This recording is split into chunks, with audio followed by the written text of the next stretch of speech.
My journey away from violent extremism began 22 years ago when I denounced racism and left the American white supremacist skinhead movement that I'd helped build.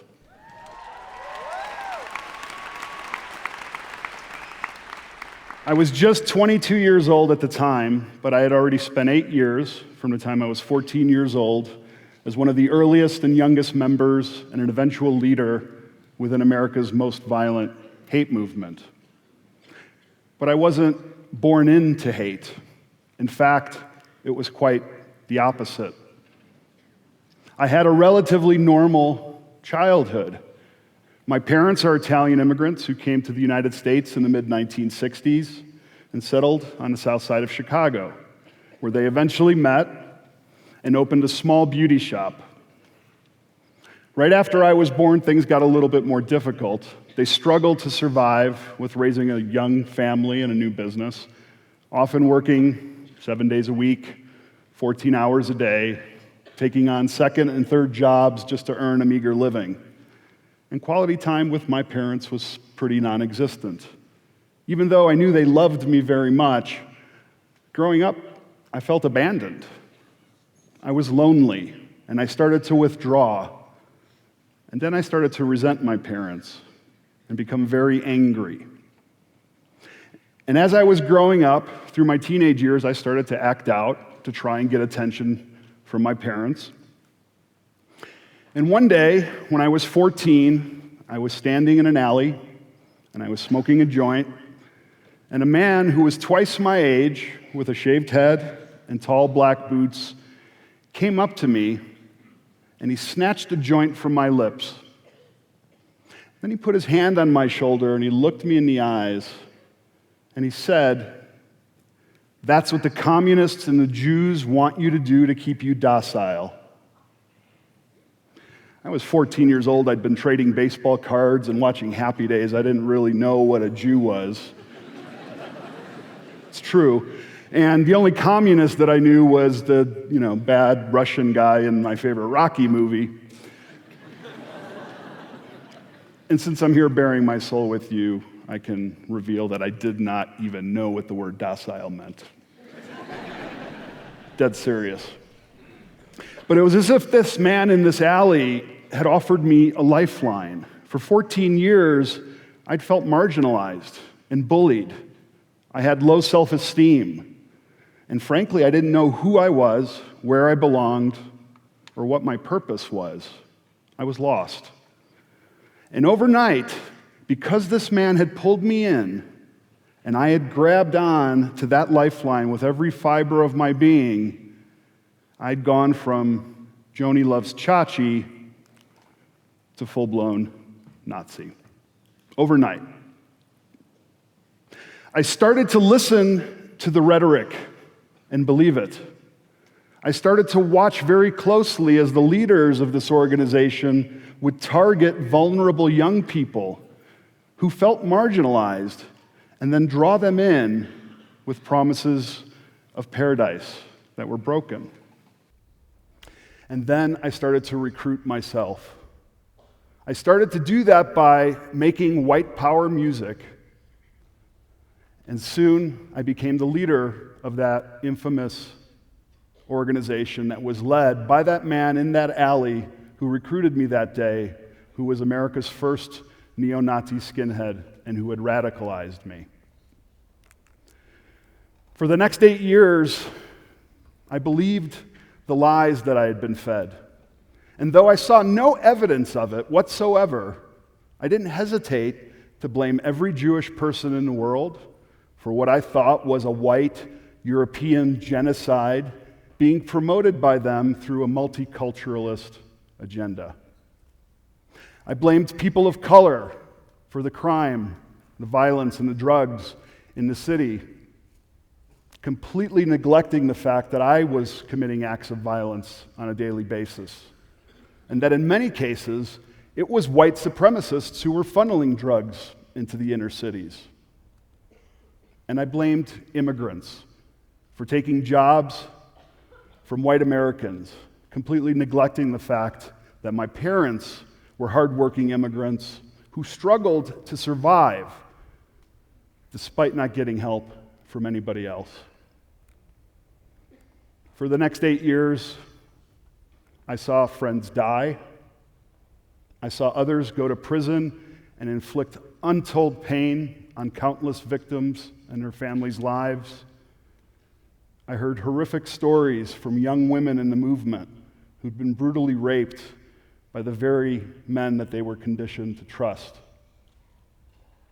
And I myself committed acts of violence against people solely for the color of their skin, who they loved, or the God that they prayed to. I stockpiled weapons for what I thought was an upcoming race war. And 25 years ago, I wrote and performed racist music that found its way to the internet decades later and partially inspired a young white nationalist to walk into a sacred Charleston, South Carolina church and senselessly massacre 9 innocent people. But then my life changed. At 19 years old, I met a girl who was not in the movement, who didn't have a racist bone in her body. And I fell in love with her. And at 19, we got married, and we had our first son. And when I held my son in my arms in the delivery room that day, not only did I reconnect with some of the innocence that I had lost at 14 years old, but it also began to challenge the very important things that drew me to the movement to begin with: identity, community, and purpose, things that I had been struggling with as a young boy. And now I struggled with the concept of who I was again. Was I this neo-Nazi hate monger, or was I a caring father and husband? Was my community the one that I had manufactured around me to boost my own ego because I felt self-hatred for myself and I wanted to project it onto others? Or was it the one that I had physically given life to? Was my purpose to scorch the earth, or was it to make it a better place for my family? And suddenly, like a ton of bricks hit me, I became very confused with who I'd been for the last 8 years. And if only I'd been brave enough to walk away at that moment, to understand what the struggle was that was happening inside of me, then maybe tragedy could have been averted. Instead, I did compromise. I took myself off the streets for the benefit of my family because I was nervous that maybe I could go to jail or end up dead and they would have to fend for themselves. So I stepped back as a leader, and instead I opened a record store that I was going to sell white power music in, of course, because I was importing it in from Europe. But I knew that if I was just a racist store selling racist music, that the community would not allow me to be there.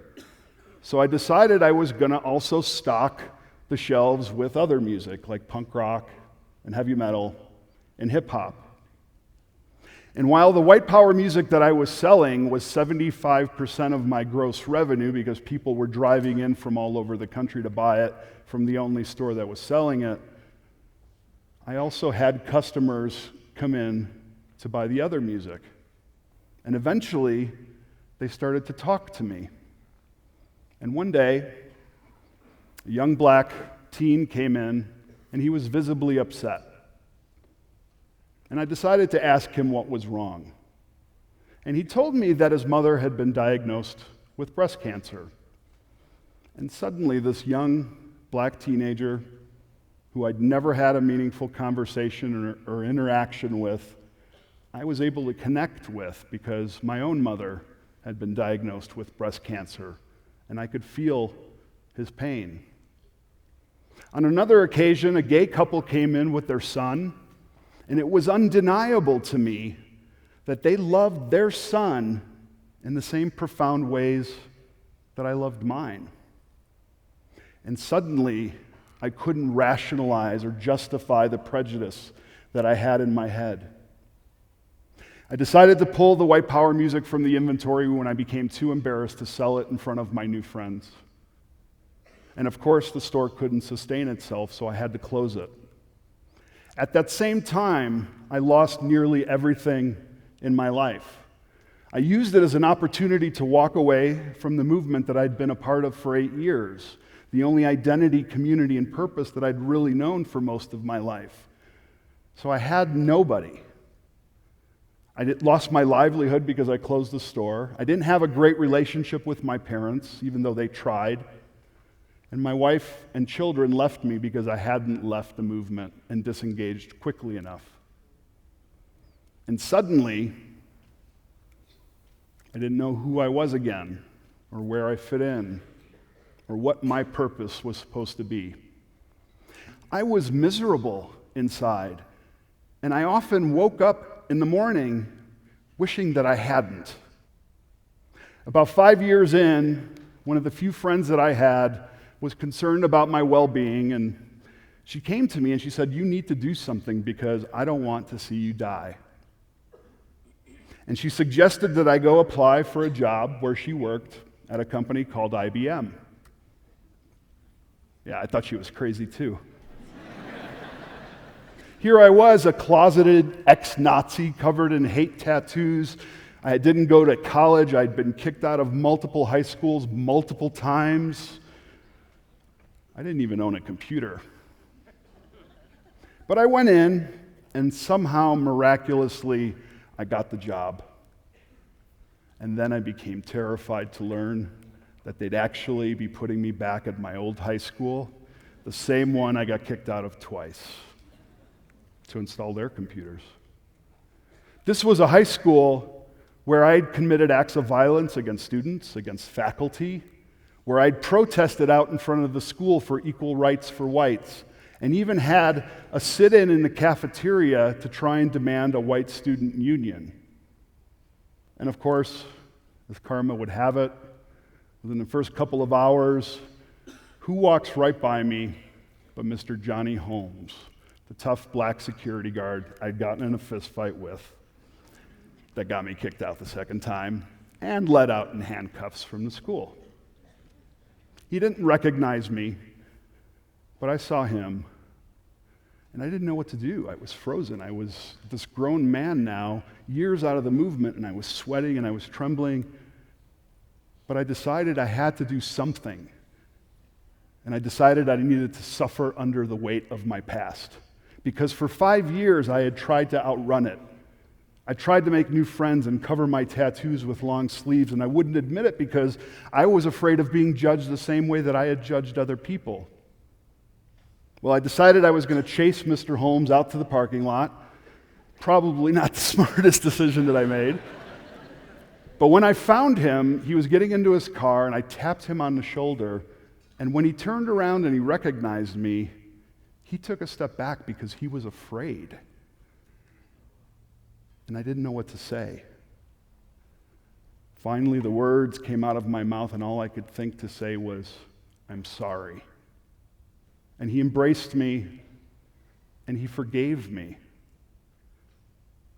And he encouraged me to forgive myself. He recognized that it wasn't the story of some broken, go-nowhere kid who was going to just join a gang and go to prison. He knew that this was the story of every young person who was vulnerable, who was searching for identity, community, and purpose, and then hit a wall and was unable to find it and went down a dark path. And he made me promise one thing, that I would tell my story to whoever would listen. That was 18 years ago, and I've been doing it ever since.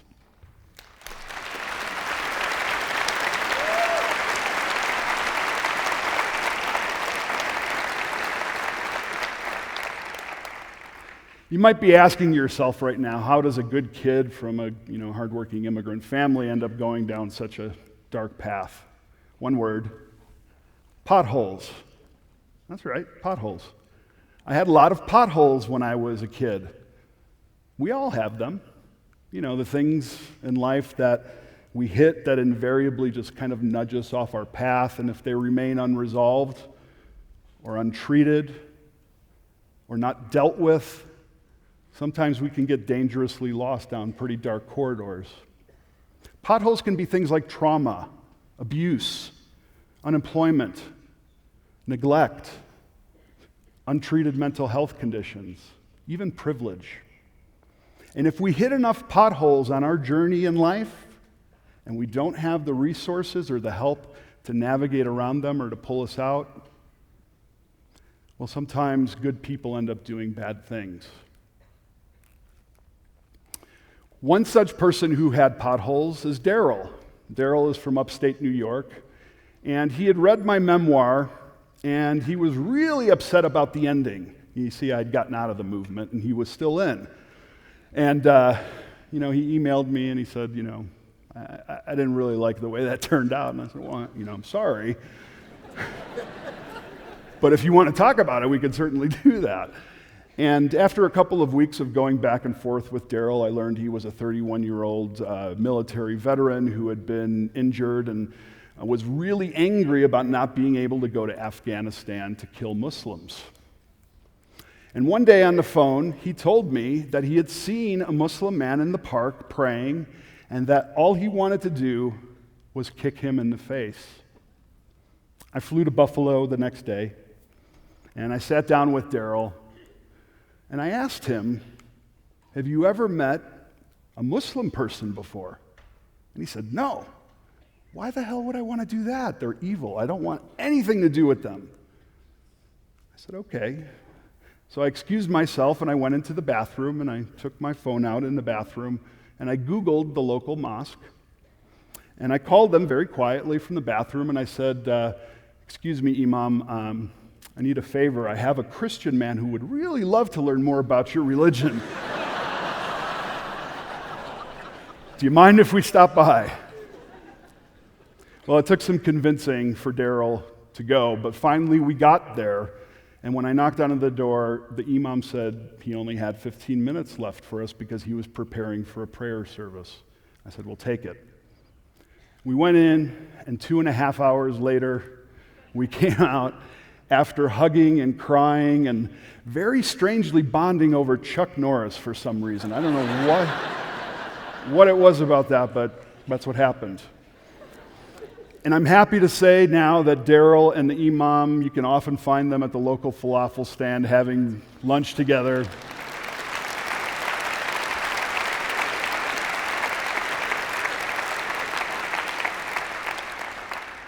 You see, it's our disconnection from each other. Hatred is born of ignorance. Fear is its father, and isolation is its mother. When we don't understand something, we tend to be afraid of it. And if we keep ourselves from it, that fear grows, and sometimes it turns into hatred. Since I've left the movement, I've helped over 100 people disengage from extremist movements, from white supremacist groups. Thank you.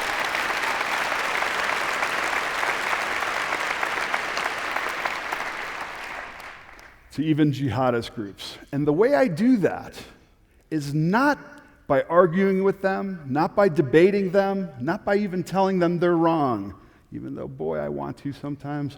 I don't do that. Instead, I don't push them away, I draw them in closer.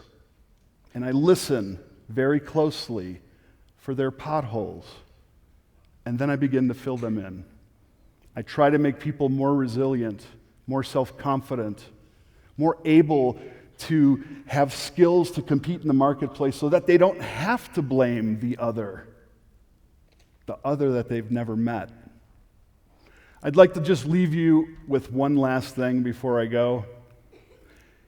Of all the people I've worked with, they will all tell you the same thing. One, they became extremists because they wanted to belong, not because of ideology or dogma. And second, what brought them out was receiving compassion from the people they least deserved it from, when they least deserved it,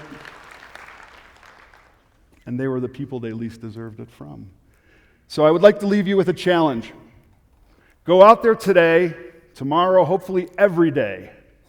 Find somebody that you think is undeserving of your compassion and give it to them, because I guarantee you they're the ones who need it the most. Thank you very much.